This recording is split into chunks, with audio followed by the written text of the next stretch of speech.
Good morning. स्वागत है आप सभी का इस यूट्यूब चैनल के नए व्लॉग में। आज मैं आपके साथ एक चीज़ शेयर करना चाहता हूँ जो कल मेरे साथ हुई। कल इंडिपेंडेंस डे होने की वजह से जिम बंद था, ट्रैक क्लोज था, तो मैंने डिसाइड किया कि मैं एक लॉन्ग रन पे जाऊँगा।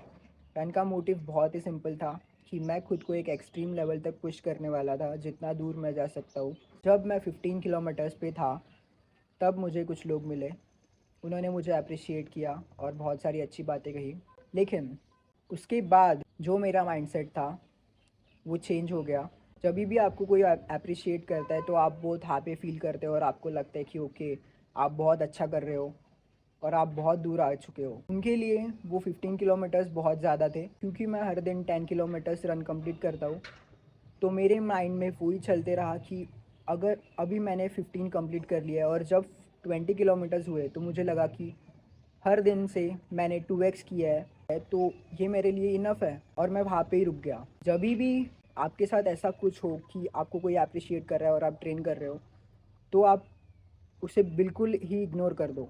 अगर आप उस अप्रिसिएशन को के बारे में ज़्यादा सोचोगे तो वो आपको ऐसा फ़ील कराएगा कि आपने बहुत कुछ कर लिया है और आपको और ज़्यादा करने की ज़रूरत नहीं है। मैं एक ईज़िली 40 किलोमीटर्स रन कंप्लीट कर सकता था, क्योंकि कुछ भी फटीग नहीं था, एकदम ईज़ी रन जा रहा था विद अ गुड पेस। लेकिन फिर भी मैं रुक गया, क्योंकि वही मेरे माइंड में चलते रहा पूरे टाइम कि मैं बहुत दूर आ चुका हूँ और मैं हर दिन से ज़्यादा कर रहा हूँ। ये चीज़ कल मुझे रियलाइज़ हुई।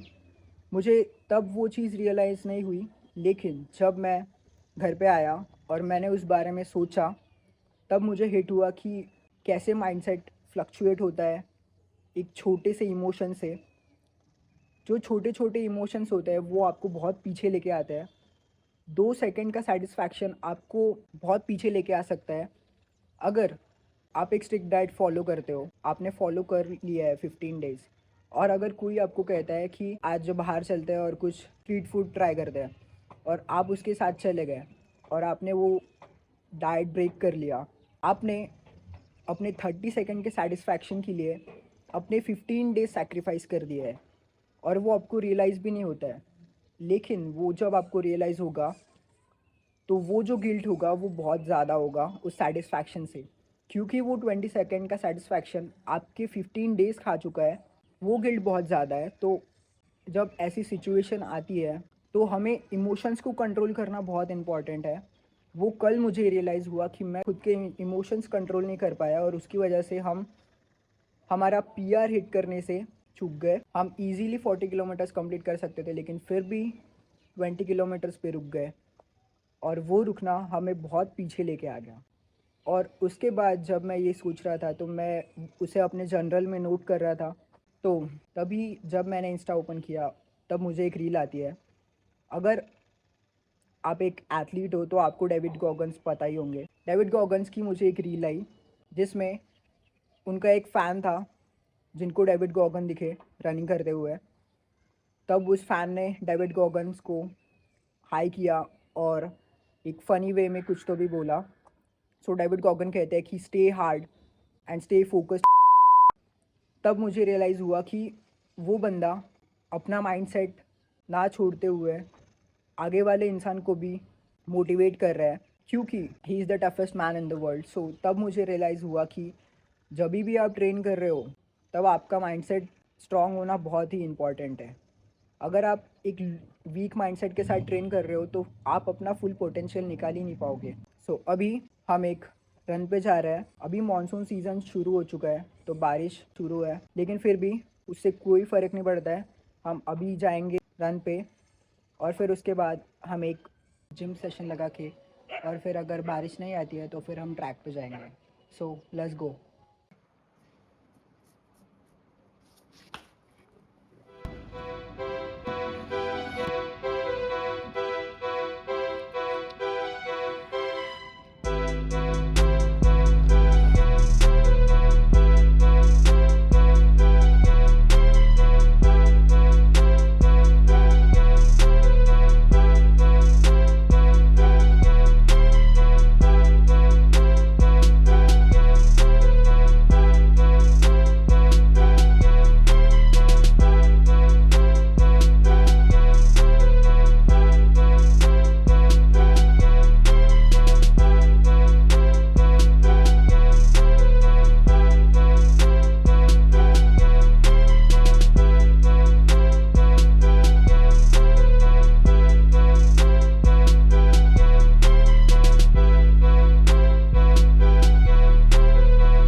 बहुत लोगों को लगता है कि प्लेजर गिव अप करने में है, लेकिन रियल प्लेजर गिव अप ना करने में है। जब आप रन स्टार्ट करते हो तो स्टार्टिंग के 2-3 किलोमीटर्स में ब्रीथिंग बहुत हाई चली जाती है, लेकिन जैसे जैसे बॉडी वार्म होती जाती है आपकी ब्रीदिंग नॉर्मल में आ जाती है। लेकिन जब आप 10 to 15 किलोमीटर्स क्रॉस कर देते हैं तब बॉडी पेन करना शुरू होता है और तब आपको ऐसा फील होता है कि आपको गिव अप करना चाहिए।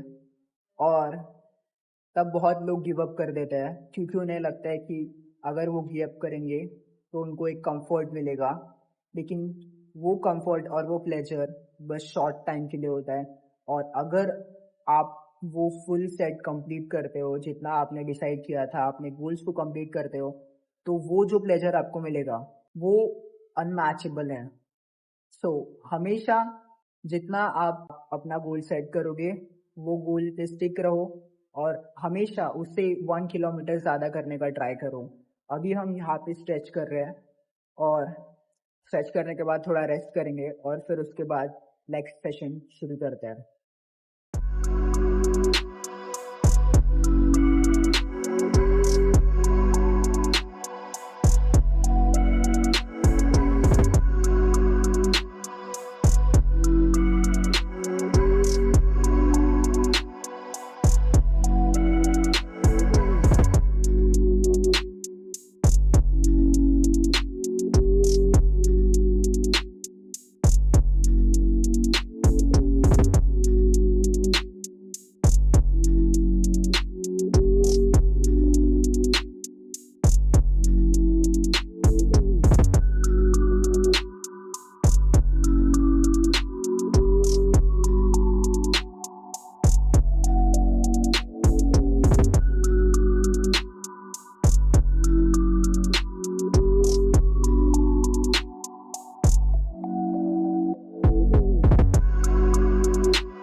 मानसून में हमारे मैक्सिमम सेशंस ऑफ सेशंस होता है, क्योंकि ट्रैक गीला रहता है मोस्ट ऑफ द टाइम, तो हमें ऑफ सेशंस करने पड़ते हैं। आज जब हम घर से निकले तब बारिश नहीं थी, लेकिन ट्रैक पे जैसे ही पहुँचे बारिश स्टार्ट हो गई, तो आज हमें ऑफ सेशन करना पड़ा और बाकी लोग आए नहीं थे, इसीलिए हमने एक रनिंग सेशन कंप्लीट किया 5K।